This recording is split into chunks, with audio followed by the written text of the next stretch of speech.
Coach, when we spoke after the Mannheim Central game, you talked a lot about eliminating mistakes and execution, fundamentals. Have you noticed a change in those areas since that game?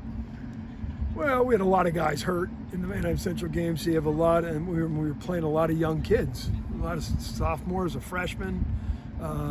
So obviously they're getting a little bit more experience under their belt, hopefully making less mistakes. We certainly haven't killed ourselves with penalties the last couple games the way we did in those 2 early losses.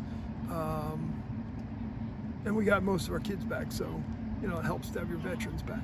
You had some injuries on the offensive line. Last week you ran for over 300 yards. How nice was it to see that? Well, no matter how you look at it, when you're schooled on Gursky and Slimmer, you like to run the ball. And if they can't stop the running game, they're in trouble. If they can't, if they're struggling to stop the passing game, they can blitz, they can change coverages, receivers can drop the ball, quarterbacks can miss the overthrow. But boy, when you're running the ball, if they can't stop the running game, they're in trouble. Have you noticed progress with the offensive line the past few weeks? Well, they're getting there. They're not making nearly as many mistakes. We've changed a few things to, make it a little bit more lineman friendly. But again, just got to keep cutting down on, stupid mistakes like penalties. You got to cut down on them.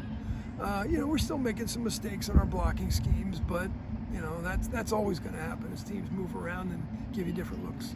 You did not have Jaden Jones against Mannheim Central. How big of an impact is it to get him back now? Well, when you're looking at a kid with Jaden, on both sides of the ball, extremely physical, just adds a whole new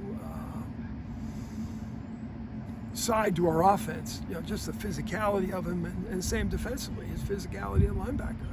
So, yeah, when you lose a 3-point game, without your top running back and probably arguably one of your best defenders, that's going to be a big difference. Looking at Section 1 of the LL, were you surprised that Cedar Crest knocked off Hempfield last week? I think Cedar Crest has really nice skill kids. I don't know if Hempfield was looking past them, but Hempfield quarterback had arguably probably his worst game all year. They turned the ball over several times. Normally he really finds the open receivers and throws the ball really well, and they just struggled. But there was a couple turnovers early. They had the ball in the red zone twice and didn't score. So that happens. As a coach, does it help you to make sure the players are focused when the team you're playing just got a win like Cedar Crest did over Hempfield? Oh, absolutely. I think if Hempfield would have smacked them around, I think our kids would have been thinking ahead too far, and you can't do that, as Hempfield found out last week. Do you look at the District 3 power rankings often? Not often, because if we take care of business, the rankings will take care of themselves. But we got to take care of business. You're a very bright guy, known for your work in the science department, but let me ask you about mathematics. So at the NFL now, analytics is really taken over, and teams that are down 14, let's say, will go for 2-point conversions. They're not kicking the extra points. A lot of teams now are going it much more on 4th down because it helps your win probability.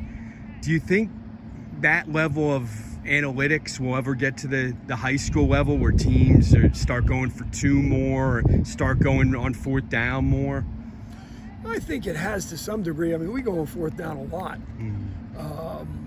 Going for 2 obviously depends on what the score is, how comfortable you are with your kicking game, where you think they're, you got to play the analytics there, whether you're going for 1 or going for 2. But as far as going for it on 4th down,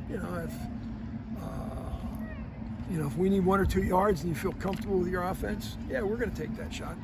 Do you believe it's going to be over 80 degrees for a Week 8 game? Well, I doubt it'll be over 80 degrees at kickoff. True, right? True. It'll be 80 degrees in the afternoon. It'll probably be, 72, 73 at kickoff, but the humidity's going to be tough. So, the kids got to be smart. They got to hydrate. And, Has the pickle juice been ordered? They always have it, so.